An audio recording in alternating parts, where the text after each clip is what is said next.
A former police officer in court this morning, potentially facing years behind bars for a charge linked to this controversial arrest that sparked protests and unrest. Another major local district welcoming students back to school. What administrators say the focus is now with kids back in the classroom. One last goodbye to Father Joe as the community comes together to celebrate his life. How the organization he built is preparing to move forward. ABC 10 News at 11 starts now. ABC 10 News at 11 starts now. Good morning and welcome this midday. I'm Jim Patton. I'm Virginia Cha, and we're going to get to the local headlines in a moment, but first some breaking news. I think that given the circumstances, the best way I can help now is if I step aside and let government get back to governing. New York Governor Andrew Cuomo announcing this morning he plans to resign in the wake of a sexual harassment investigation. That announcement coming after lengthy statements from Cuomo and his attorney denying wrongdoing and challenging the findings of the state attorney general's report. Cuomo apologized for interactions detailed in that report for, he says, making several women feel uncomfortable, though Cuomo also said his actions were misinterpreted. I have been too familiar with people. My sense of humor can be insensitive and off-putting. In my mind, I've never crossed the line with anyone. But I didn't realize the extent to which the line has been redrawn. Now, several women say in their eyes those incidents did cross the line, some even alleging the governor groped them. He and his attorney deny that. A criminal complaint has been filed in one instance. Meanwhile, Cuomo says he plans to officially step down in 2 weeks, in line to replace him, New York's Lieutenant Governor Kathy Hochul. In Washington, D.C., that $1 trillion infrastructure bill has passed the Senate. 19 Republican senators joining Democrats today and giving that bill the green light. But as ABC's Faith Abube reports, there's still a way to go before that bill is finalized. A significant show of bipartisanship on Capitol Hill, now pushing one leg of President Biden's two-pronged approach to infrastructure in Congress. Several Republicans joining every Democrat in the Senate, giving final approval to the $1.1 trillion bipartisan infrastructure package, which includes $550 billion in new spending. It's been a long and winding road, but we have persisted, and now we have arrived. The plan sets aside $110 billion for roads and bridges, $39 billion for public transit, and $65 billion to expand broadband internet. We can do big things on a bipartisan basis if we put our minds to it. The bipartisan plan now heads to the House, where Speaker Nancy Pelosi says Democrats won't take up the measure until a companion budget spending bill also clears the Senate. Monday, Senate Democrats unveiling that $3.5 trillion budget blueprint, hoping to fill it with progressive priorities like money for social safety net programs left out of the bipartisan plan. Details include universal pre-K, free 2-year college tuition, expanding Medicaid to cover dental, vision, and hearing aids, and resources to address climate change. Senate Democrats plan to use a budgetary tool called reconciliation that requires only 50 votes to pass. But it won't be easy. They will need all 50 Democrats in the Senate and almost all in the House to back the effort. Republicans say the package is too expensive and will increase the risk of inflation. This new reckless taxing and spending spree will fall like a hammer blow on workers and middle-class families. And so what's next? Well, the Senate now begins work on that budget spending bill. They hope to be done sometime in September and send that as well over to the House. In Washington, Faith Abube, ABC News. Well, happening now, a former La Mesa police officer appearing in court facing charges in connection to a controversial arrest last year. This is body cam footage of that incident from May of 2020. Shows former officer Matt Dages pushing Amari Johnson at a trolley stop before handcuffing him. Now today, a preliminary hearing for Dages for allegedly falsifying a police report. Prosecutors say Dages lied in the report about how the incident with Johnson played out, and that is a felony charge. Dages, who has pleaded not guilty, faces up to 3 years in prison. Grossmont Union High School district students are back on campus today as schools in that district return to full-time in-person learning. ABC 10 News reporter Marie Cornell is live at Monte Vista High.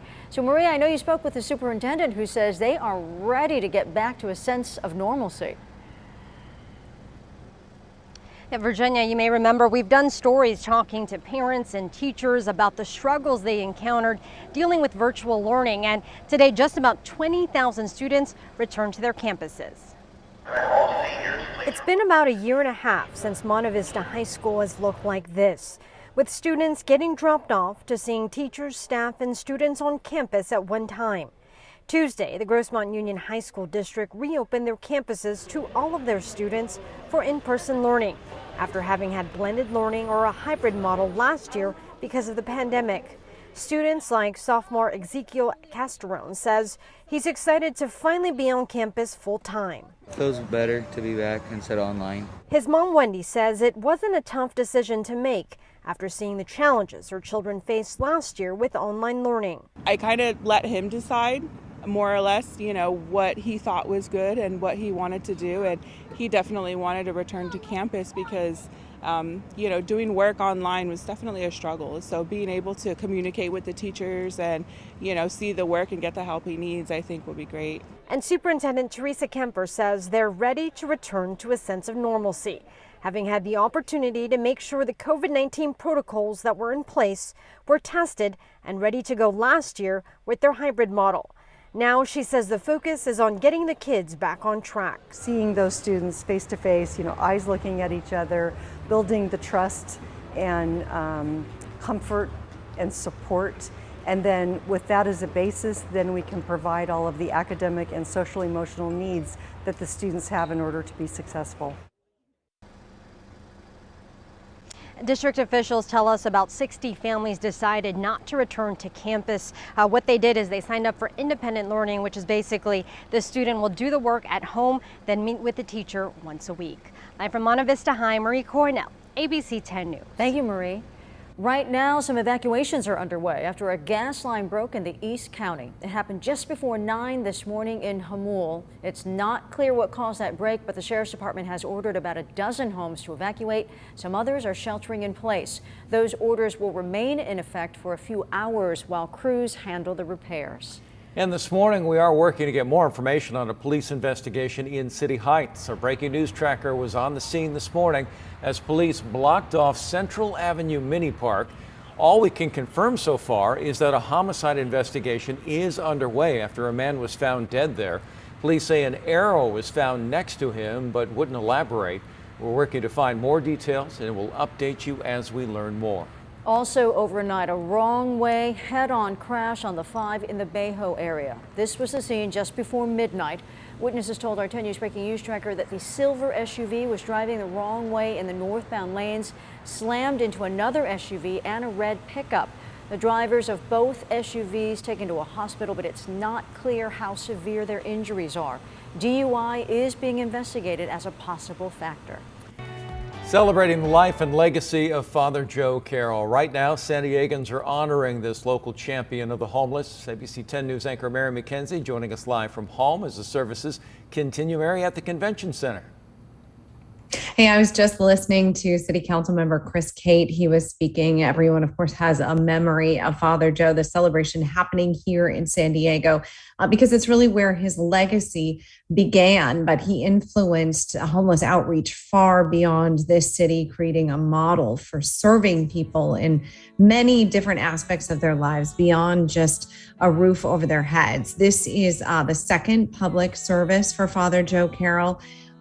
Really, he was just a humbler, a hustler priest. That's his own description, who became a San Diego icon with an honorary doctorate from San Diego State to being crowned Mr. San Diego. Also just a real living hero to thousands of people who were helped by his advocacy to get off the streets and to straighten out their lives. So this is a legacy that will continue long into the future. What he built was so rock solid that we are going to continue doing the beautiful and amazing work that's been done now for decades. And I think we'll just get stronger because the premise for Father Joe was that we care about each other. And that legacy, of course, as they mentioned, will continue, for decades to come. As I said, everyone has a story talking about the twinkle in his eye, funny stories being shared. Those services just started at 10:30, so we'll continue to keep an eye on them. We'll join you back here in about half an hour. Reporting live from home, Mary McKenzie, ABC 10 News. All right, thank you, Mary. A quick update on the Dixie Fire, still burning in Northern California. This morning, crews holding strong against that fire, the largest single blaze in state history.